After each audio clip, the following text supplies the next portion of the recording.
서울 집값이 오르는 이유, 정말 공급 부족 때문일까요? 통계를 보면 이야기가 달라집니다. 언론은 매일 말합니다. 아파트 공급 부족, 전월세 폭등 불가피. 그런데 주택 보급률은 이미 전국 100% 돌파. 가구 수보다 주택 수가 많아진 상황인데 왜 여전히 집이 부족하다는 말이 나올까요? 주택 보급률 현실. 2019년 전국 주택 보급률 100% 돌파. 수도권은 2010년 95%, 2019년 이후 계속 상승. 집 아파트로 한정하면 부족처럼 보일 뿐. 착공 분양 준공 추이. 2025년 상반기 기준 인허 가착공 분양 준공 모두 감소. 서울 수도권도 향후 23년 입주 물량 감소 예상. 언론은 이를 근거로 가격 상승론 제기. 착시의 원인. 미분양은 지방에 집중, 서울은 공급 자체가 아파트. 주택 부족이 아니라 원하는 지역 유형의 공급 부족. 정책시장 모두 아파트 선호 심리를 방치. 내 집 마련을 계획 중이라면 공급량 숫자보다 위치와 유형을 먼저 확인하세요. 통계상 보급률 100%라도 원하는 입지는 공급 제한적입니다. 언론은 서울 집값, 공급 부족 때문에 오른다고 합니다. 그런데 국토교통부 통계를 보면 이야기가 조금 달라집니다. 올해 상반기 주택 공급 지표는 인허가부터 분양까지 전반적으로 감소. 언론은 23년 뒤 입주 물량 부족을 근거로 가격 상승론을 밀고 있습니다. 그런데 이 통계를 깊이 들여다보면 단순히 부족하다고 말하기 어렵습니다. 인허가 물량. 전국 13만 8천 가구 전년 대비 마이너스 7.6%. 수도권 7만 3천 가구 22.7%. 지방 마이너스 28% 감소. 착공 분양. 착공 10만 3천 가구 마이너스 18.9%. 수도권 마이너스 8.1%. 지방 마이너스 32%. 분양 6만 7,900 가구 마이너스 39.6%. 수도권 마이너스 18.4%. 지방 마이너스 56.7%. 서울 분양 6,558 가구 전년 대비 마이너스 20%. 준공 보급률. 서울 준공 29,420 가구 102%.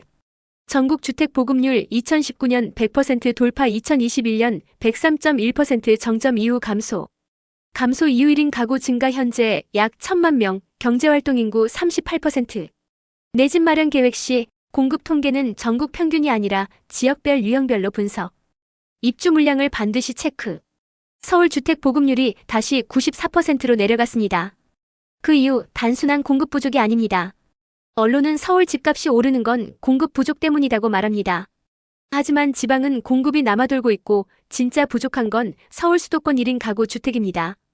그리고 이 부족 수치는 통계 방식의 한계까지 얽혀 있습니다. 1인 가구 급증. 청년 독립, 비혼이혼, 고령 단독 가구 증가. 특히 고령층은 지방으로 이주하지 않고 서울 수도권에 거주. 서울 주택 보급률 하락. 2019년 전국 100% 돌파, 현재 서울 94%. 1인 가구 증가가 보급률 하락의 핵심 원인.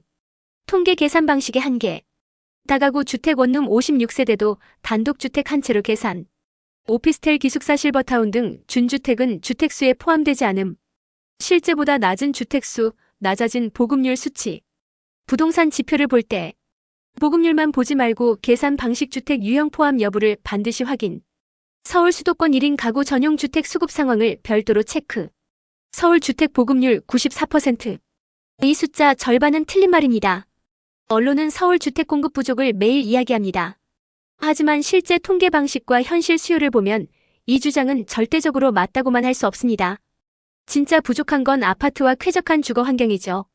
통계의 맹점. 다가구 주택은 원룸 여러 세대여도 한 채로 계산. 오피스텔, 기숙사, 실버타운 등 준주택은 주택수에 포함 안 됨. 실제 보급률보다 낮게 잡히는 구조. 선호주택의 한계. 모든 집을 아파트로 본다면 3천만 채는 더 지어야 공급 부족 논란이 끝남. 서울 강남 1인 가구 비중 40% 2022년 기준 지속 증가. 인구 구조 변화. 전국 인구 감소, 서울 수도권 집중. 생산 가능 인구 감소로 장기적 산업 위축 우려. 집값 전망을 볼 때 단기 23년 공급 감소, 가격 상승 가능성.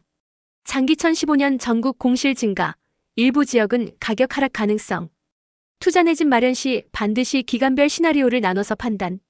최근 수도권 신축 아파트 얼씬 마케팅으로 완판 사례. 하지만 지방은 미분양 속출, 서울만 소형 신축에 집중 수요.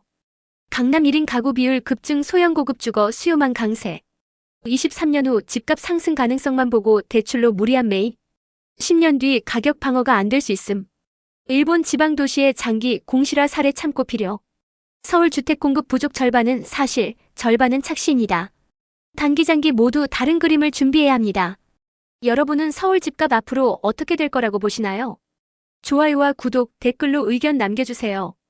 다음 팩트체크에서 뵙겠습니다.